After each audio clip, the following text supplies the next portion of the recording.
Hey everybody, no enhanced version of the Jeff Rubin Show this week because frankly the episode is so good, we just didn't need it. Here we go.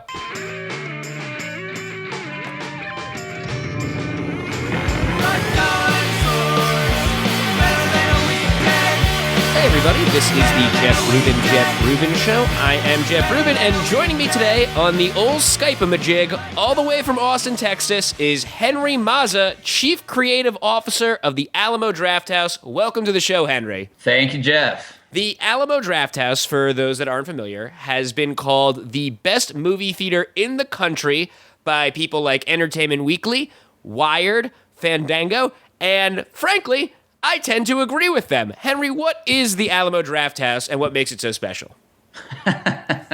That's such a fun question. It's always strange because on the very, very basic level, Alamo Drafthouse started out 15 years ago. We're a movie theater that serves beer and food to you at your seat while you watch a movie. Already sounds awesome. But people hear that and then they go, oh yeah, I've been to a place like that. We used to have that across the street from my college, or AMC has that, and they opened one in New Jersey. I know what you're talking about. Cool, whatever, moving on.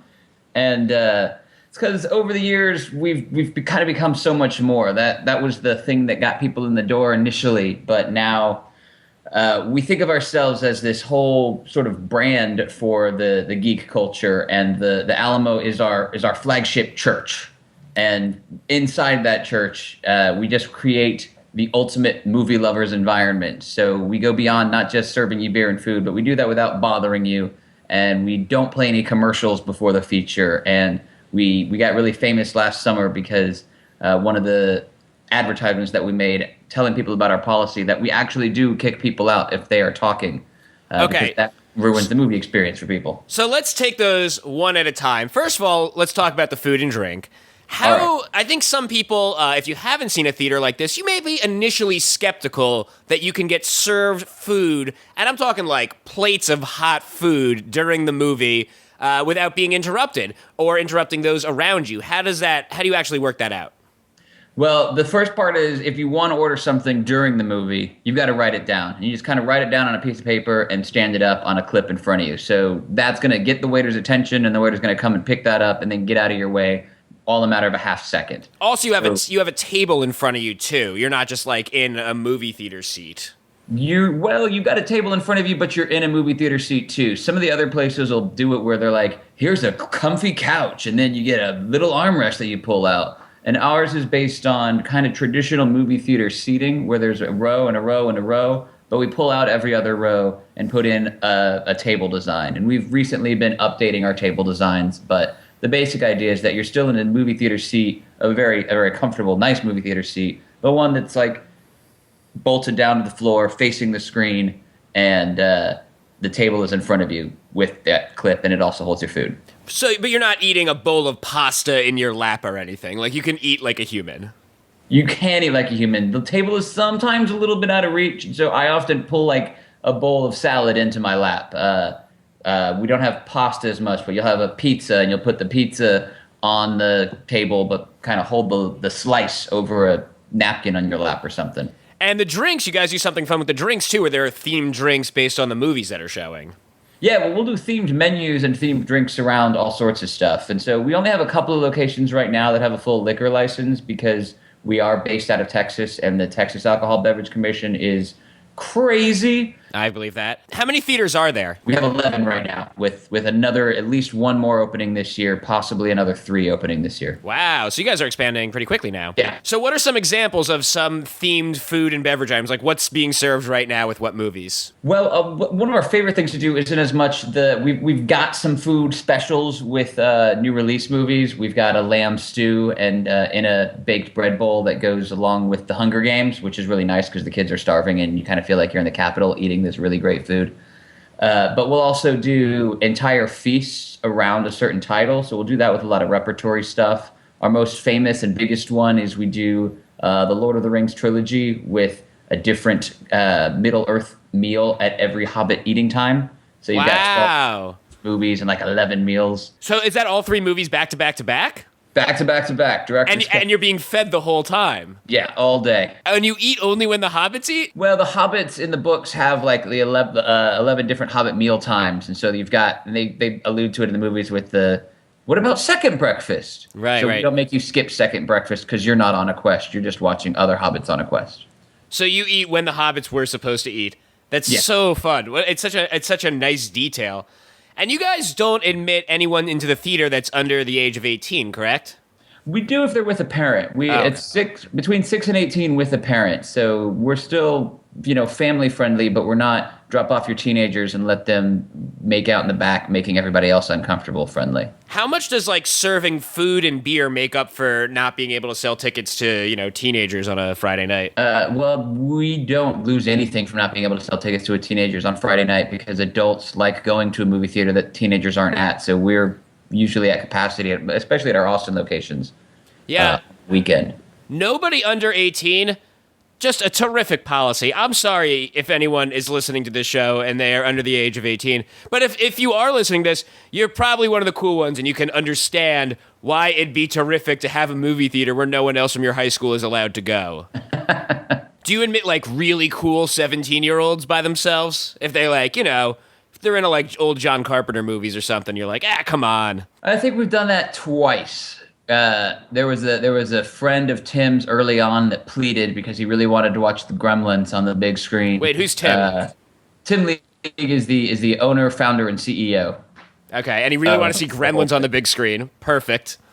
So he had programmed Gremlins and somebody who was underage. Although at that point we were actually 21 and over because of all of those alcohol laws, and we let in a 20-year-old when the age policy was 21. And then we've let in a couple of other friends of bloggers that live in town to some stuff when they're there with the blogger friend because we know that guy is not going to let his friend ruin his street cred at all. But for the most part, people bring in a parent or an older sibling or something like that, and it's something to share, and it's not a whole lot of let's just get dropped off and be 12 years old and watch the Hunger Games. So no one under 18 unless they're with a parent or a respectable blogger. We got to update the website with that official policy. And the other thing you had mentioned was that before the movie, there are no commercials. And so what do you show instead? We put together themed pre-shows to everything. So before the Hunger Games, we've got clips from other movies where people were having to kill each other in dystopian societies or run away from people. We'll put in different shorts, whatever is entertaining and themed to the movie rather than obnoxious and themed towards the bottom line. It's really about making that entire experience. Once you're in your seat, you're at the show. You've paid money. Yeah. When I was in Austin and I went to the theater, I saw Total Recall there, which is one of my favorite movies, and seeing it on the big screen was so fun. And then before, you guys were showing old Schwarzenegger workout tapes, old trailers about movies where people go to space and that kind of thing. And it was probably as much fun as actually seeing the movie. And it's before the movie, so you can kind of talk about them and comment with your friends on what you're seeing and these interesting things you're seeing. And our pre-show for the new Total Recall might be more fun than the movie. Oh, man, I forgot about that new Total Recall. I'm kind of not... What's your take on the new Total Recall? I don't like to judge them before I see them. I'm not a fan of the trailer. I'm not a fan of some of the changes that have been made. But I didn't have any high hopes for 21 Jump Street either. I thought that it was that same kind of let's retread an old 80s show. And then as soon as they made us aware that they were in on that joke, and then they still did it right. So I love 21 Jump Street. I thought that was terrific. I thought it was fantastic. It was so good. I'm not looking forward to it, but I'm going to see it, and I'm willing to be happily surprised by Total Recall. I kind of wasn't paying attention to it, and like I said, I love the original Total Recall. It's probably my top 10 favorite movies, maybe 20, in that range. It's really one of my favorites. How old were you, and is it all just because of the three boobs? A lot of it has to do with the three boobs. I was too young. I didn't see it in theaters. I don't even remember it being out, to be honest. What is it, 1989, maybe? 91? Something like that?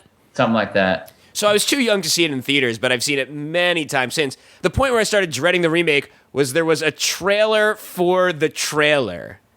And I was like, sorry, Everybody's guys. doing that now, though. That was the first time I had seen that. People are doing that now? Everybody's doing it, and especially after Hunger Games opened so huge. And I mean, Hunger Games, the first book is okay. The trilogy is crap. The movie has a lot of like interesting things in there, especially if you're new to the material and you didn't know that this has already been going on for a long time. But Lionsgate killed it with the marketing campaign and getting everybody to keep talking about it by doing that kind of thing with leaks. And so now everybody's doing that. Like, hey, have you seen? There's a new clip of Spider-Man's pinky. Yeah, on his pinky in the new one. They're going to change up the outfit a little bit, and you can see that he's got a little bit of a longer fingernail on the pinky. I think that maybe there's going to be a scene where he plays a guitar.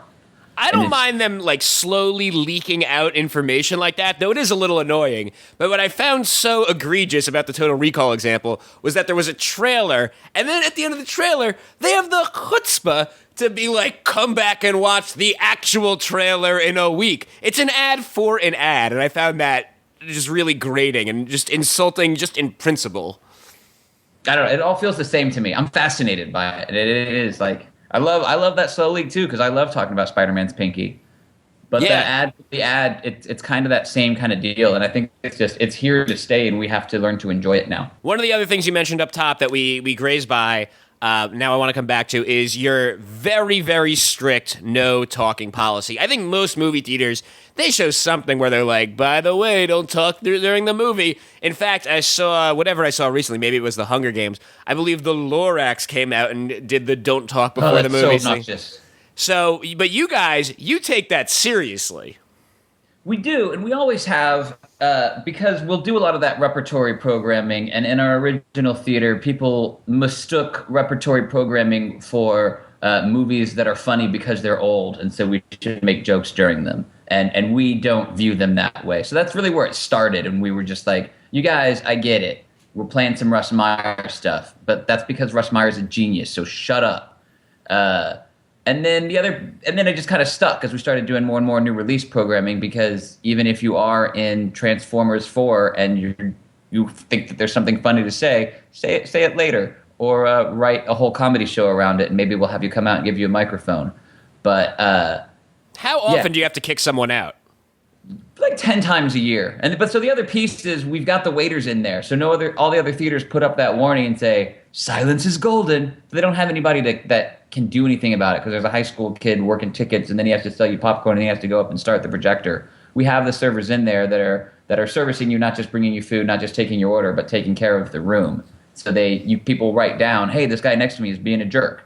And then the waiter comes by, and the first time you get warned, and then if you repeatedly have to come by, the manager comes by, and then you have to leave. So it also isn't, if we're sitting down together and there's a big explosion, and I'm like, damn, Duff, you see that? That was huge.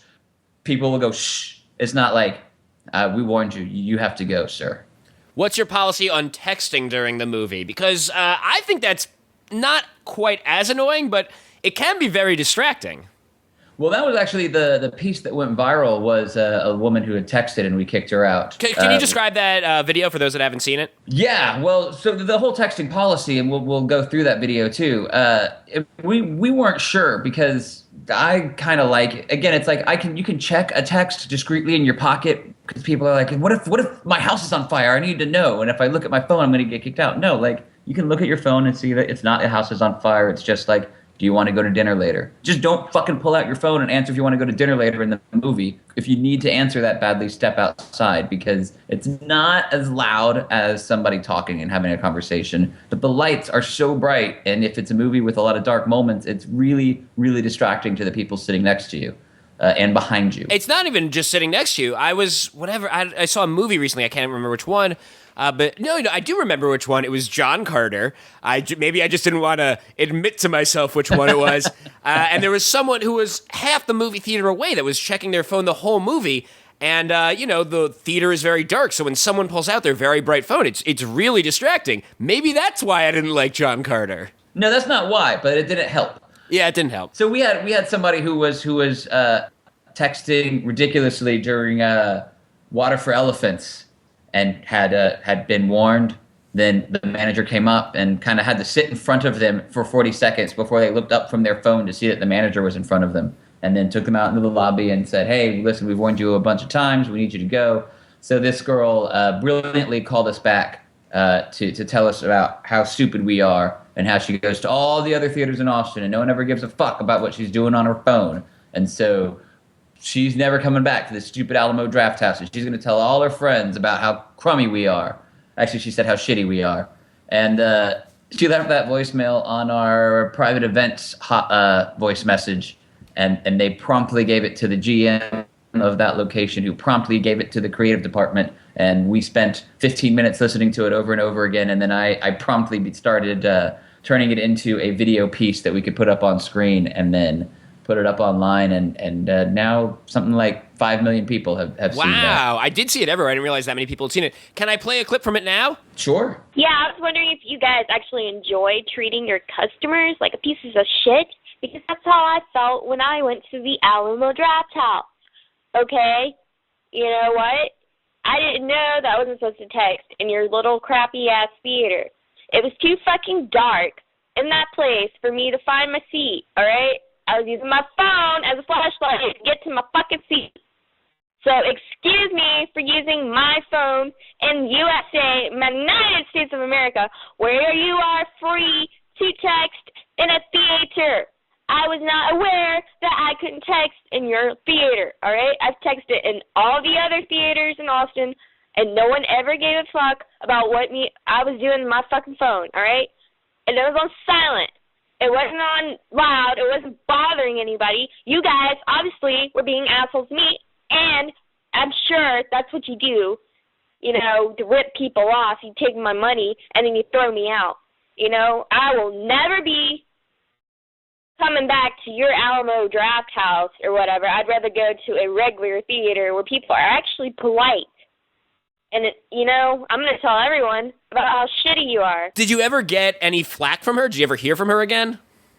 No, we didn't. By the time that message got to us, so many other people had called. Like, her number wasn't on the caller ID anymore. We still have no idea who she was. One girl claimed that she was her and came forward to a local television station, but we got wind of that interview before it aired, and our PR person went down there and checked it out, and it wasn't her, because this was a girl who I guess sounds kind of like the girl who called in and had been kicked out before, but it was because she was kind of drunk and was annoying. And she was like, I was drinking a lot back then. I do have some nights that I don't remember. I'm sober now, but that might have been me. And I'm really sorry. I love the Alamo. And then it wasn't her, because her incident had happened a year earlier, and this one had happened like 2 weeks before. That's really it. So we have no idea. And we kind of like it that way, because it's also not about her. It's about the fact that we really will kick people out, because we put up those messages otherwise, and people just think that we're just like the AMC playing the Lorax. Something else that keeps coming up that I think makes the Alamo special that we're not even addressing is the movies you play. You have new releases like The Hunger Games and Water for Elephants or whatever that is. But you're talking about showing Gremlins and Total Recall. You guys show old movies. Yeah, we do a lot of repertory programming, and through a lot of different series. We've got a full staff of programmers and a full creative department. That's the other thing that really does set us apart. We don't have a marketing department. We have a creative department that handles marketing in addition to other pieces of it. And within that, there are programmers that are just a bunch of really, really passionate people, people that have come to us from all over and just started hanging out at the theater all the time. And then some of them started pitching ideas, and then some of them started introducing some of the movies that they wanted to see on the big screen, and then some of them just kept doing that. And so we have folks like Lars Nilsson, who hosts Weird Wednesday every Wednesday night at 10 p.m. and has been doing it for 10 years now, who's got to be one of our country's leading experts on 70s exploitation films, even though he doesn't like calling them all exploitation. But he shows a different one every week on 35 millimeter and just waxes poetic before each thing, really enhancing the experience for everybody. Zach Carlson does the same thing at Terror Tuesday with the 80s movies, and then a lot of those are on 35, and we can't send them out to all of our locations, because some of the suburban ones are, they don't have that same hardcore demographic that's going to come out and really support a 35 millimeter horror series week after week after week. But we do some DCP stuff with all sorts of repertory content also. What is DCP? DCP is basically the new digital projection system when you go see something digitally at a movie theater as opposed to Blu-ray. You're watching a DCP. I mean, I imagine most movie theaters, I imagine your local AMC or Lowe's or whatever, doesn't have a chief creative officer like yourself. How long have you been working for the Alamo Drafthouse? Just over 11 years, and I started on the service side. I was a runner, a food runner, and then a bartender for 6 months, and then a waiter for a year and a half when we were still a one-screen location. But during that time, I was one of those guys that just started cutting trailers and pitching show ideas, and then started hosting shows. So when it got to the point where Tim couldn't do all of the marketing and programming himself anymore because he was busy with construction of new venues, I was the first one that he promoted up and kind of started the entire creative department. So yeah, I'm sure that none of the other companies have that. And what are the responsibilities of the chief creative officer? What do you do? I tell you, it has changed so much over the years, especially now that we're in this expansion mode. I've got a lot more people under me than I had before, and also like other departments next to me and working with me. So we have an executive producer now that oversees the art department and the video department, and I don't have to handle all of that, but I kind of creative direct all of that stuff. So I'm still creative director of the pre-show and what our internal ads are going to look like, our website and other things like that. But we've got other marketing professionals to help make sure that I'm not being a complete idiot about that. But we're also, the other thing that's really exciting about what we're doing, and I kind of touched on it at the beginning, is that we're taking the movie theater as the church, but then we're building the entire religion around that. And so we've got our news and really kind of more movie lover conversation website, Badass Digest, that I oversee as well, where we took Devin Faraci, who had been online for like a decade and most recently at chud.com, and basically gave him reins as editor-in-chief over there. And we're doing, he's doing all sorts of different content, and we're putting together fun extra things so that on the website, obviously, we do have ads because website ads aren't nearly as obnoxious as movie theater ads. And we're working on different things where we can partner with sponsors on fun stuff. We've got a really cool amateur filmmaking contest coming up later that I unfortunately can't talk about yet, but it's going to be awesome. And so I'll oversee those kind of projects as well. Running the entire, like all of the pop, what we call the pop and party programming, because we've got our cult and culture with those guys, Lars and Zach. And then I do all of the quote-alongs and other interactive events. What's a quote-along? Quote-along, we take a very quotable movie and then play it. And whereas we normally kick you out for talking at a quote-along, we have a tendency to pick on you if you don't talk because we want you to quote along with all of your favorite lines. So what are some good movies for quote-alongs? Princess Bride is one of the big ones, and we're working on doing a quote-along Princess Bride tour later, so hopefully that comes out all over the place. That sounds really fun, yeah. And so on that one, we'll hand out big inflatable swords and other props like that, so you're not just saying, my name is Inigo Montoya, you killed my father, but you're waving a sword at your neighbor while you're saying it, and we do a bunch of games beforehand, kind of taking that Rocky Horror Picture Show thing, except that most of the Rocky Horror events that I've been to are both too campy and too loud and too like, we have to yell out everything that's ever been yelled out during this movie since 1972. So yell this right now. And ours is more about, we all really, really love this movie. We know it by heart. We're going to experience it together. And it was really at one of those sing-alongs that I started thinking of it as church, because everybody stood up. We used to do a Buffy the Vampire Slayer sing-along to Once More with Feeling. Oh, my God. Sold. Yeah, so good. And everybody stands up and sings along to the songs and then sits back down because they're not going to get up and go, hey, look at me, I'm dancing crazy. And I was like, this is just like church. We are creating this like group excitement, and people are just ready to come back and keep worshiping at the altar of Buffy. Buffy is a terrific decision, and it's great that you guys went beyond movies and looked to, something that would be fun. I remember when I saw the Simpsons movie in theaters, I didn't love the Simpsons movie, but I loved going to see it because I'd only ever watched the Simpsons in my living room, usually by myself, maybe with a few other people. So to see it in this room full of people that all love the Simpsons, and we were all, people cheering for their favorite characters and that kind of thing. Like, I think they could have just showed 3 old episodes of The Simpsons and it would have been just as good as the movie, maybe even better. It probably would have been better. They should do that. But I think that's what's so fun about what you're talking about is that That's like the experience when you watch an old movie like that, when you watch something you've seen so many times, like Princess Bride or this episode of Buffy or whatever it is, and you watch it with your friends, you want to talk during it, celebrate it a little. And it sounds like you're taking that experience out of the living room and like turning it into an event that you can go to and meet other people and enjoy, just enjoy the fandom. Yeah, although we still don't let you actually talk.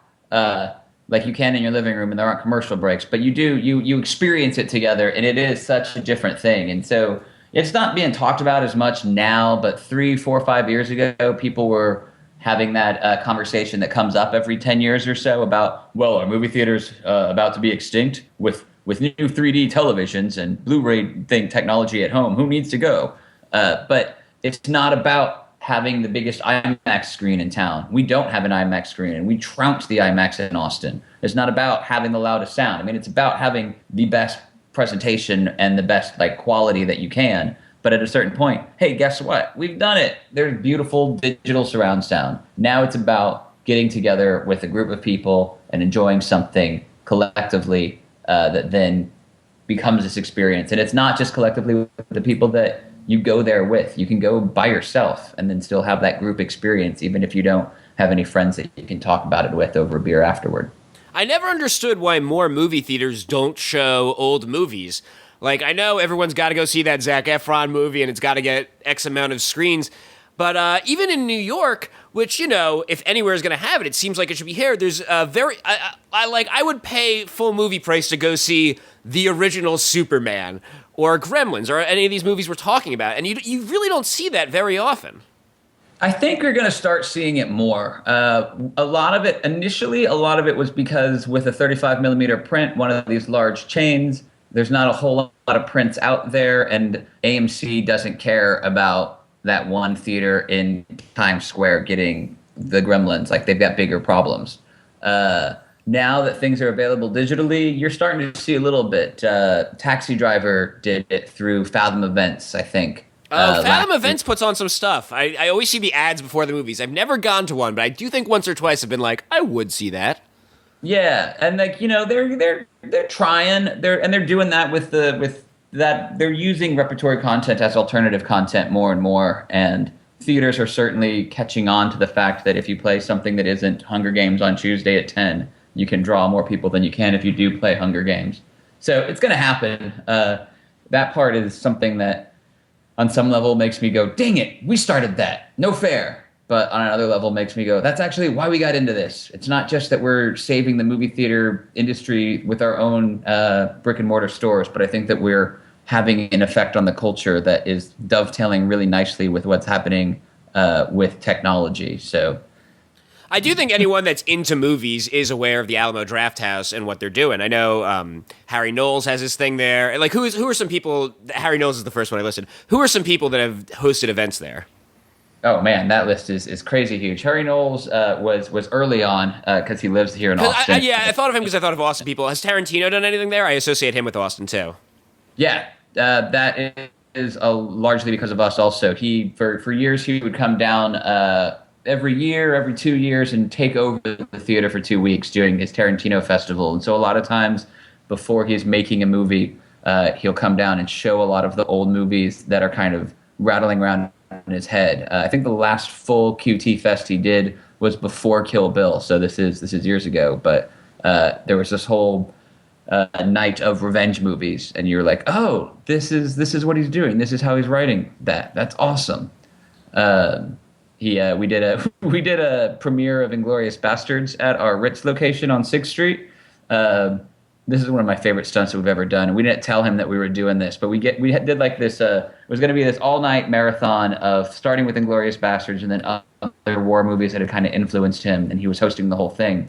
And when they walk into the movie theater, the Nazi movie theater in the film, we had rigged 6 different Nazi banners that we'd had hand-produced to fit our walls and unfurled them on the inside of the theater. So without any lighting to them at all. So there's just this like click, whoof, and then that Nazi movie theater on screen was suddenly extended throughout the entire theater. And everybody goes, what? Oh, and then claps. But then very awkwardly, when the lights come up at the end of the movie, there was no way to refurl the Nazi banners that was just this kind of joke to be as tasteless as we possibly could be during that movie. And so then we had Nazi banners up in the theater for the rest of that night. That sounds awesome, but I have to ask, did you have any trouble printing up huge Nazi banners? Was anyone like, we can't do this for you? No, it's amazing. And it wasn't expensive or anything. That people were just like, yay. Because, I think that everybody knows us and knows when you know the spirit of it, it changes it. And it changes whether it's truly offensive. I don't think it's offensive at all. But did you tell the guy printing the banners, did he know it was being used for this prank? Or were you just like, hey, we need 6 Nazi banners? And he was like, no problem. We'll have them up by Tuesday. No, we told him what it was for. So I interrupted the list. Who else has done an event there? What have been some of your favorites? I'm not even going to be able to do a full list, but Crispin Glover's come through. Elijah Wood started coming just to go to Harry Knowles' Button-Umathon, and now it comes down to Fantastic Fest every year. All right, so we briefly name-checked Harry Knowles. For those that don't know, he runs Ain't It Cool News, which is like the how would you describe Ain't It Cool News? I don't even know. I think that he was one of the first movie bloggers online. So they've got really ahead of its time. And, he gets a lot of respect. He gets mocked in some different pop culture things because of his status. So he's up there. And what is Button-Umathon? Button-Umathon is how he celebrates his birthday in the theater every year. And it's a 24-hour festival programmed primarily by him, with some help from Tim League as well, of a mix of repertory movies. And for the past 7 or 8 years, especially, more and more sneak previews of upcoming stuff. Yeah, I believe, correct me if I'm wrong, weren't you guys going to show the Star Trek 2, right? Am I getting this story right? Oh, well, that wasn't actually during Button-Umathon. That was another Fantastic Fest off-festival event that was able to come through because Harry Knowles is in town and the studio wanted to help out and kind of surprise him. So even he didn't know. And we programmed Wrath of Khan. The best Star Trek movie. Yeah. Sold tickets to Wrath of Khan, 35. Sold out the theater based on that. And then played, maybe 6 minutes of it, getting through the epically long opening credits. And then burned the film. And Tim League stands up in the middle of the auditorium and goes, oh, no, what's going on? And actually really sells this. And I'm sitting next to him and his wife, and I don't know that this is going to happen. But we know that he's almost always up to something. So runs up, says, hey, guys, I'm sorry. We've ruined the film. I don't know what happened. It was an old print. And then at that moment, Leonard Nimoy walks through with new film cans and says, well, we could watch this movie instead. And we showed the J.J. Abrams Star Trek.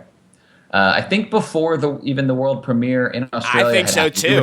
We were 6 hours ahead of them. So you're showing the new Star Trek movie before anyone could see it. Leonard Nimoy has come out to present it. What is the reaction in the room? I can't imagine anything more exciting. I'm sorry, sports fans, it sounds like a million Super Bowls. So a million Super Bowls, especially because you've got the fans in there that aren't expecting it. And I love when you kind of can get that disappointment and then suddenly flip it, because everybody was like, oh man, well, what are we going to do with the night now?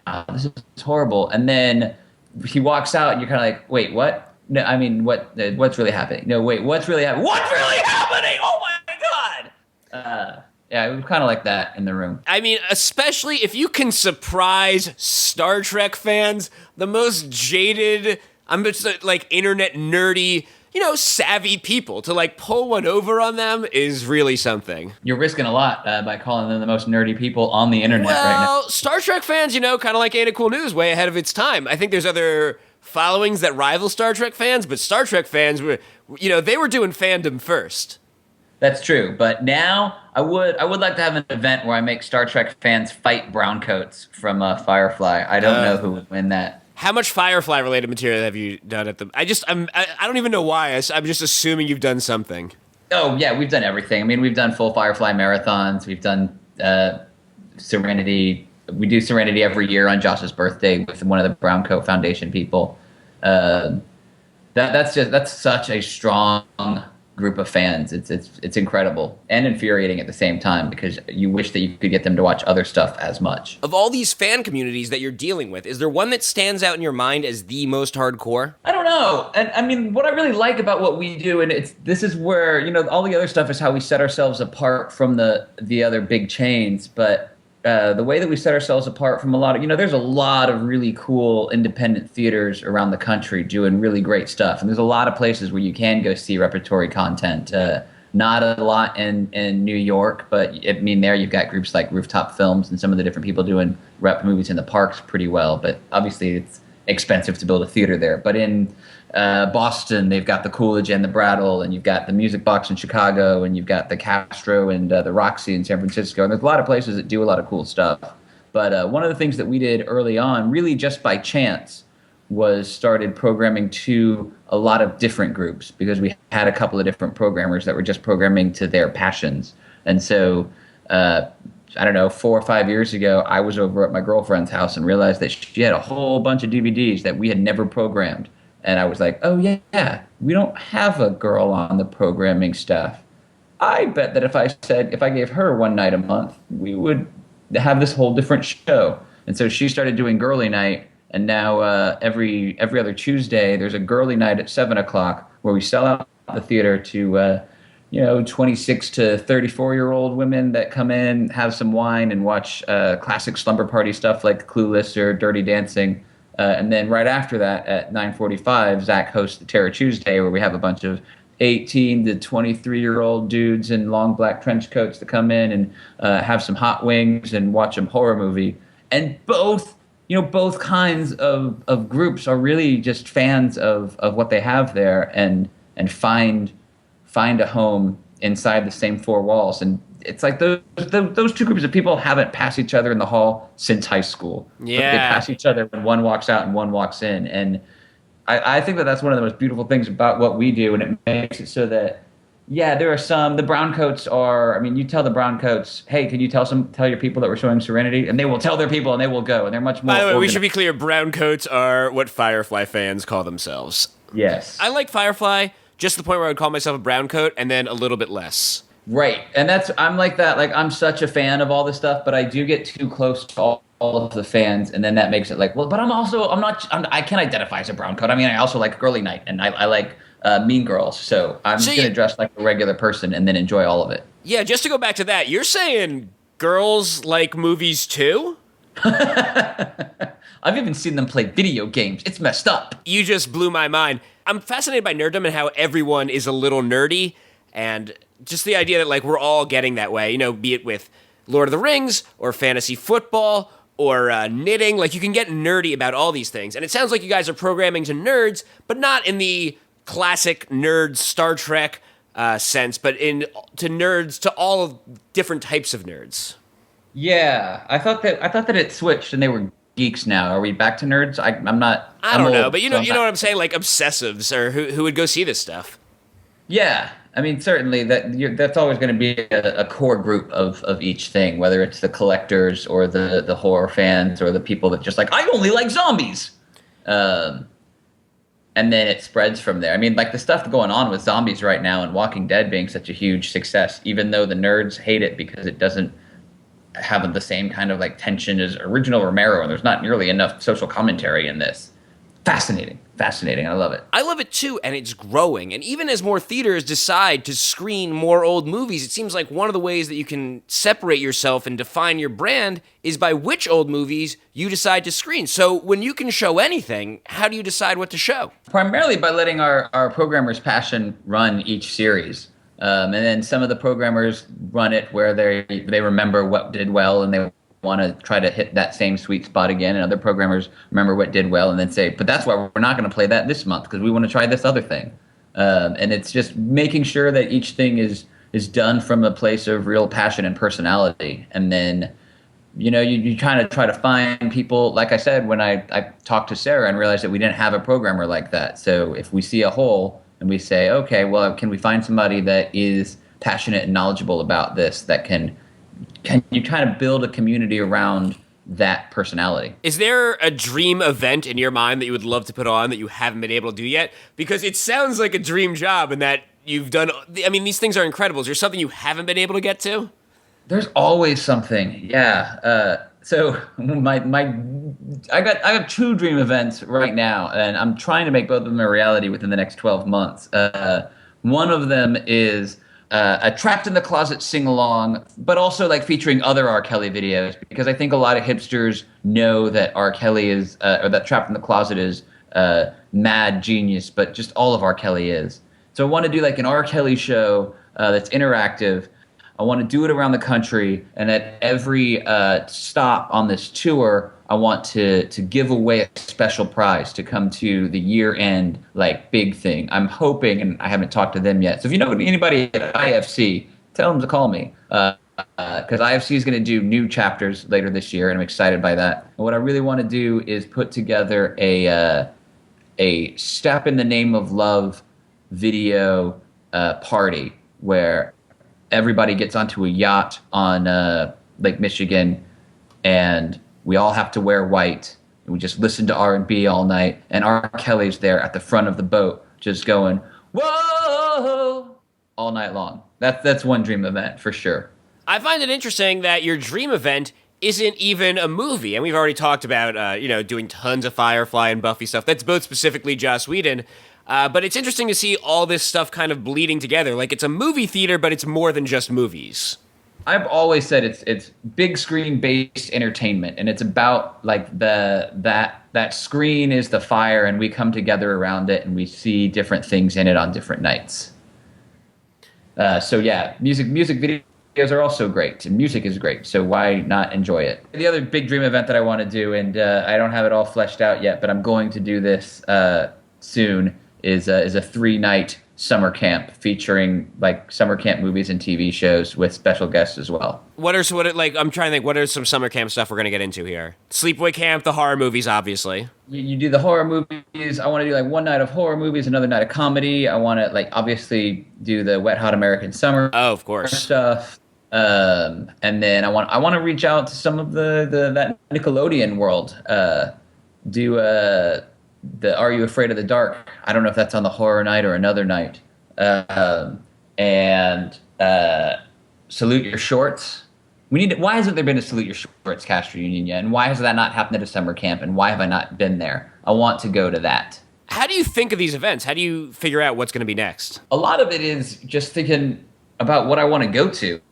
It's the same. It's really it's like taking throwing a party in college, like when you would try to throw a theme party so that everybody would talk about it, and then taking that to the next level. And so a lot of it kind of starts from, I want to bring Weird Al to town. So we brought Weird Al to town and showed UHF and had him come out and do like a talk. What you just described is something I've dreamed of for years. I'm always saying I want to have Weird Al come to town. And you're like, so we showed UHF. That's incredible. It takes a lot of work. Each of those big events takes a lot of work. And so it's something that we're kind of always doing our day job and then doing our special project on the side. And it's just what's great about the Alamo and really fantastic about the environment that Tim has created is that it's something that celebrates that. And so, like I said earlier, my job has changed so much over the years from when I was just cutting trailers to programming a couple of events to now trying to figure out how we're going to run creative departments in every market that we open up in. But it gives me the opportunity to kind of explore whatever I'm interested in. And then if I find that, this needs to get done, but I'm not interested in it, we can hire somebody else to do that. And so we all have this, let's keep this pet project going, let's tie it in. And so because of that, we haven't even touched on Mondo, where we do the collectible poster stuff. What is that? What is Mondo? Mondo is just blowing up right now. These days, Mondo is a boutique poster collectible company, and they work with world-class designers to do screen print posters based around primarily repertory titles. But that was what they've been doing for a couple of years, and now they're at the point where studios are coming to them and using them as part of their marketing campaigns, that they have cool stories to leak out as they continue pushing out information and not just photo stills. They're working on a couple of big projects for later this year. I'm looking at the Dawn of the Dead poster I've got on my wall, because they also will do some Mondo mystery screenings where you buy a poster without knowing the movie that you're going to get a poster for, and go somewhere to see the movie without knowing what it is, and then get this whole experience. So they do all these green print posters that sell out within 2 minutes, and that is this weird part of the company that started because we had some street front part of the original location we weren't using, and Tim opened up a iron-on T-shirt company there, just to be like, yeah, look, a heat press is small, and we can keep a lot of transfers here, and those were cool in the 70s. Let's get one. And then that kind of became a little bit of let's make T-shirts for some of these events. And then that turned into, let's make a poster for this event. And then that turned into, whoa, people like this poster and they don't care about the event. Let's make more posters. And then we brought in this guy, Justin Ishmael, who I think he was 23 when he came to town. And he's another one of those guys that just came to town because he was a 35 millimeter film collector, loved the Alamo, came down for Button-Up-a-thon, and just didn't want to leave, so came back. And initially had a job as a bartender, and he was a crappy bartender, and then we put him in the projection booth, and he was a crappy projectionist, and we tried to have him sell private parties, and he was bad at that. But then we kind of realized he had this passion for collecting, and we talked to him about the stuff going on with Mondo, and he'd already been doing some little like art and getting the design on the side, and so we just said, okay, well, stop doing that on the side, start doing that within this company. And then 3-4 years after that, Mondo is this world-class thing, and it's the only non-studio company that makes movie posters that the Academy is now archiving every poster they ever make. So it's huge, and it's that ability to say, I mean, we're all a bunch of passionate people, and we're all a bunch of creative people, and our interests are going to define what we do, and there's always a way, especially, I mean, now with internet and everything else, there's always a way to make something really cool happen based on your interest and make at least some money with it. You guys also have a bowling alley. We do.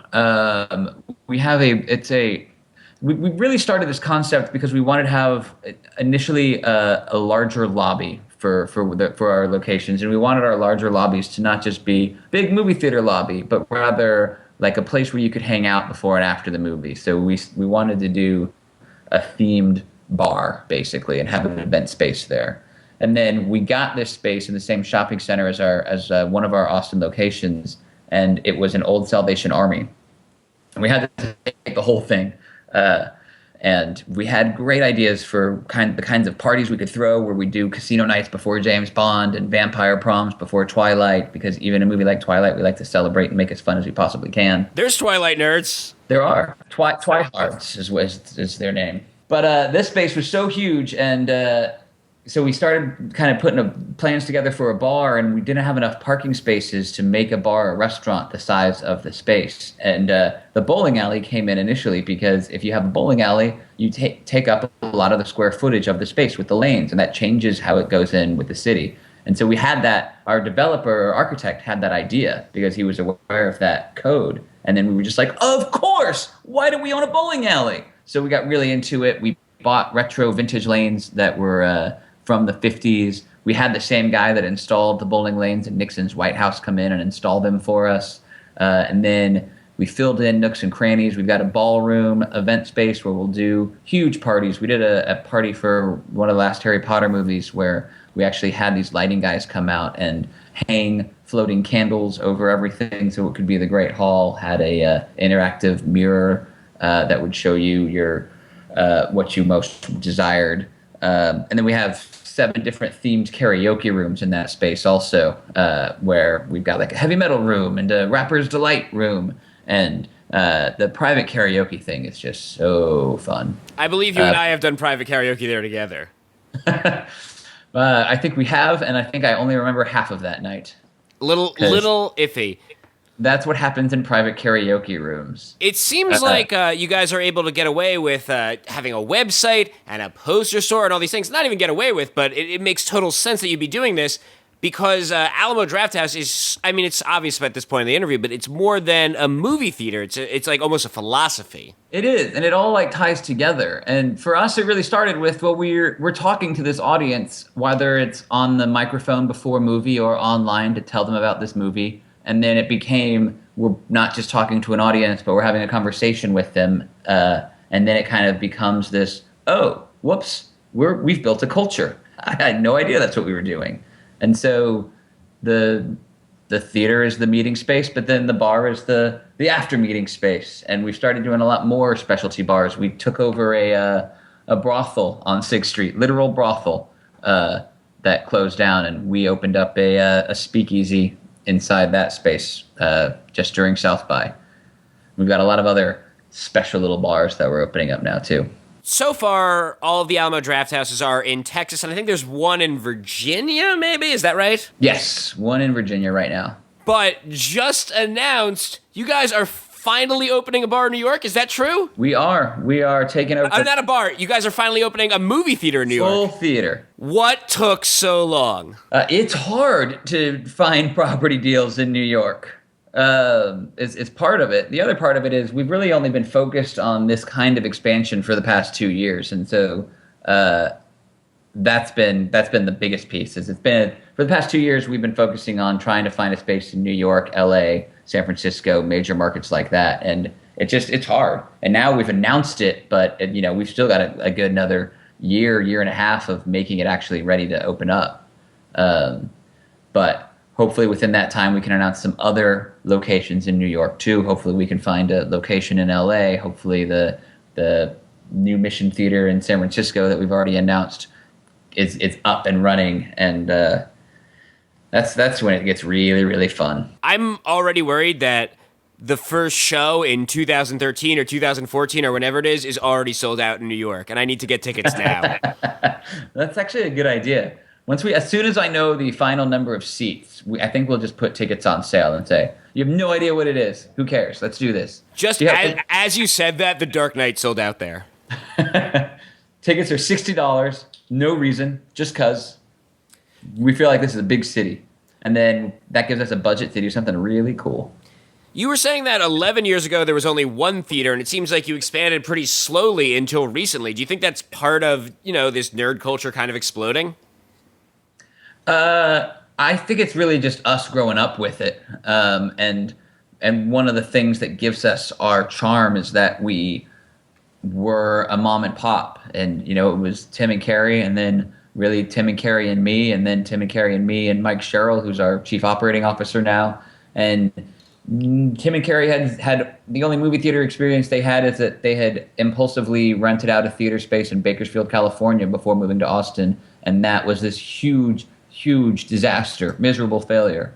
I had a film production degree that had nothing to do with marketing and advertising and programming a movie theater. Mike did have a lot of restaurant experience, so he was a great help. But that meant that there was a lot of figuring it out and going slowly, and then, getting to that point, you go, oh, there are investors. Okay, right. How does that work again? Okay, cool. And then learning how to, build capital, and then learning how to work with different partners. And we have franchise partners in San Antonio, Houston, and Winchester, Virginia, and developing that program. And then there's a lot of steps, and then learning how to find real estate deals that don't that make sense, and you can still turn a profit so that you can open another theater after that. That's a shame, because the job sounded so fun when I imagined it just you being like, we should show Gremlins this weekend. Let's see if Phoebe Cates is around. Like I say, there's the day job, and then there's the side projects. But the other cool thing is that, or the cool thing for other people, and the thing that's been driving me a little bit crazy, is that we do, as we grow, it keeps being like, okay, well, I don't have time to do that fun job anymore, so I need to hire this other person to decide if we're going to show Gremlins this weekend or not. I have to be focused on this other project. And then I'm like, I keep making all these dream jobs and then not being able to do them anymore because I have to do this other job. But ultimately, we can still say, hey, let's play Gremlins this weekend. I want to see Gremlins. And so that makes it a pretty sweet career. Well, I can't wait till you guys open in New York. Honestly, I legitimately believe it's going to improve my quality of life. I just can't wait for you guys to get here. Thank you so much for being on the show, Henry. Thank you for having me. This has been a blast, too. Well, that was a really fun one, and now I really want to go back to Austin as soon as humanly possible. Thank you guys for listening. You know the deal. Twitter, @JeffRubin Show, Tumblr, JeffRubin, YouTube.com/JeffRubin, and of course, there's that Facebook fan page. I'll see you guys on Tuesday. Bye.